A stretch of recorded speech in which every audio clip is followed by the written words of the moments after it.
A'udzubillahi minasyaitonirrajim. Bismillahirrahmanirrahim. Alhamdulillah wassalatu wassalamu ala Rasulillah. Amma ba'd. Assalamualaikum warahmatullahi wabarakatuh.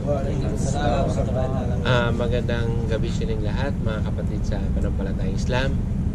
Tulad nung napagkasunduan natin last week, ngayong araw ang pag-uumpisa ng pag-aaral natin patungkol po sa tinatawag na business transaction in Islam. So, para sa kaalaman ng lahat, ang patungkol sa transaction, ito yung pinakamalaking bahagi ng ating buhay na nagagawa natin sa buong maghapon. So, imagine, marami sa atin ang hindi alam ang patungkol sa mga transactions, samantala ito yung lagi niyang ginagawa sa buong araw. Ang ibada, kasi ang batas sa Islam, nahati ito sa dalawa. Una is yung ibada. So, pangalawa is yung muamala. Ang ibig sabihin ng muamala is yung transaction. So, ang ibada, ang common na ibada is yung limang haligi ng Islam, yung sala, pag-ayuno, pagtsaka, yung pagsakawan ng hajj. So, yun yung common na ibada. So, kung titingnan natin, ang tsaka, saka pa lang ito ginagawa sa paglipas ng isang taon. Ang pag-aayuno, saka ito ginagawa pag pasok ng buwan ng Ramadan. Ang tinutukoy natin dito is yung obligado, hindi obligado. Ang hajj, gayon din, isang beses lamang sa tanang buhay. So, ang tanging natitira lamang na ginagawa natin na araw-araw na ibada is yung sala. So, kung ihahambing natin yung sala na ibada sa muamala o tinatawag nilang transaction, is paramihin mo na, pahabain mo na yung oras ng limang obligadong sala is isang oras. So, in every isang sala, 10 minutes, no? Mahaba na yun, no? Mga 15 minutes lang, hindi pa umabot ng isang oras.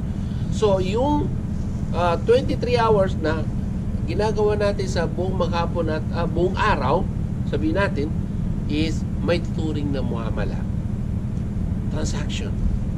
So, yan dapat kailangan ang isang mananampalatayang Muslim, alam niya ang mga bagay na ipinahintulot sa tinatawag na transaction at hindi pinahintulot. So, ngayon, para maging specific natin, kasi ang muamala, yung tinatawag na transaction, napakalaki. Napakalawak ang usapin nito. Ang pag-aasawa, transaction. Ang pakikipagkapwa, transaction.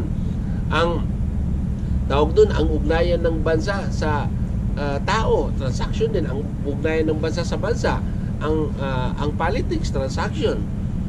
So, ang pagpapatupad ng tawag doon ng batas ng Islam, transaction yun. So, para maging specific natin yung paksa, kasi malawak usapin transaction, dito na lang po tayo papasok sa tinatawag na business transaction ng Islam. Ang kalakalan, ang transaction patungkol po sa kalakalan. Ano ang mga bagay na ipinahintulot? Ano ang mga bagay na ipinagbawal sa sinasabing transaction? Kung sisilipin natin ang kasalukuyan na transaction sa mundo, napakaraming transaction ang tumatakbo ngayon sa larangan ng business. Napakarami. Nandiyan na yung online business, nandiyan na yung online transaction. Magsimula ka sa normal na pagtitinda, yung matapos yung paupahan, o di kaya ay pasahod. Lahat ng yan is papasok dito sa usapin natin. So, yung basic na business transaction, yung pagbebenta. So, maraming mga uri ng pagbebenta, hindi lamang yung alam natin na pagbenta na, okay, binili mo, ito yung produkto ko, yung commodity, bibenta ko sa'yo, so ito yung presyo niya. So, ang mangyari lang, bibili ka, bigay mo sa akin yung bayad, tatanggapin ko yung bayad mo, then susuklian ko kung sumobra yung tawag doon, ibinayad mo. O maaaring magkaroon tayo ng tawaran. So, yun yung pinaka-basic na business transaction, yung babayad ka. Pero ganun pa man, merong 4 na uri ang binanggit ng mga pantas hinggil sa uri ng pagbabayaran na transaction. So, babanggitin natin yun, lahat ng yun. Kahit dito lang tayo muna mag-focus dahil napakarami. Gusto ko linawin sa inyo, inshallah, in every subject natin, ito pag-usapan natin about sa mga tawag doon, yung mga pillars ng business transaction. May pillars din pala ito, may haligi. So, bawat transaction may haligi yun. Hindi pwedeng mawala yung haligi na yun. So, pag-aaralan natin yun kasi mawala ang isang haligi, hindi magiging ganap yung transaction. Bawat may haligi, may mga kondisyon. So, kailangan din pala natin pag-aaralan ng haligi nito at saka mga kondisyon. Akala natin, bibili lang tayo ng ganun. Okay na. Bibili tayo sa tawag doon, sa online. Okay na. No. Kailangan din natin malaman yung mga bagay na pinahintulot sa kayong pinagbawal. Okay. So, mag-i-step tayo. Pag-aaralan natin ang mga common ngayon sa social media na nangyari. Yung, kahit yung mga loan, pag-aralan din natin ang loan. Pag-aralan din natin ang financial transaction. Yung financial, pag-aralan din natin yung mga mutual fund. Narinig na yung mutual fund? Yung mga bonds. Maring, hindi common sa atin, pero nangyayari yun. Maraming mga ganung mga bagay. O yung rent-to-own. Very basic na lang yung rent-to-own. Di ba?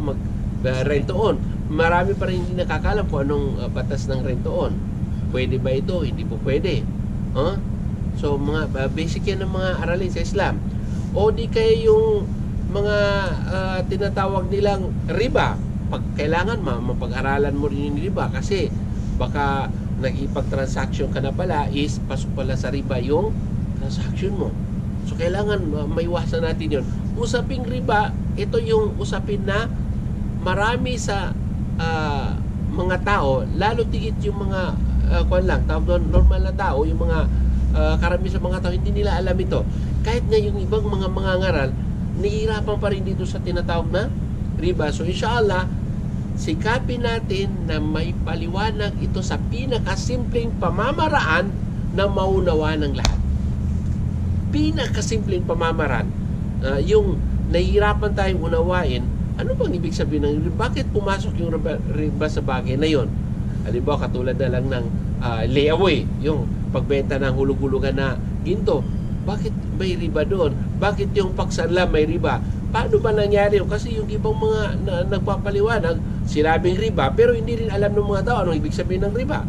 Paano nangyari yung riba? So, once na nakuha natin yung kahulugan ng riba at mga bagay na nasa sakop ng riba, magiging madali na lang sa atin ang pangunawa sa riba. Actually, napakasimple ang aralin sa riba. Kung ito ay pinag-aralan ng malalim at inunawa ng gusto. Pero kung ito ay hindi mo na pag-aralan ng malalim, kahit mismo yung ibang nag-umpisa pa lamang sa pag-aral ay nalilito sila kung ano yung uri ng riba, paano pa papasok ang riba sa bawat transaction. Okay. Dito muna tayo sa pinaka-basic, yung sinabi ko sa inyo na basic na nangyari sa bentahan.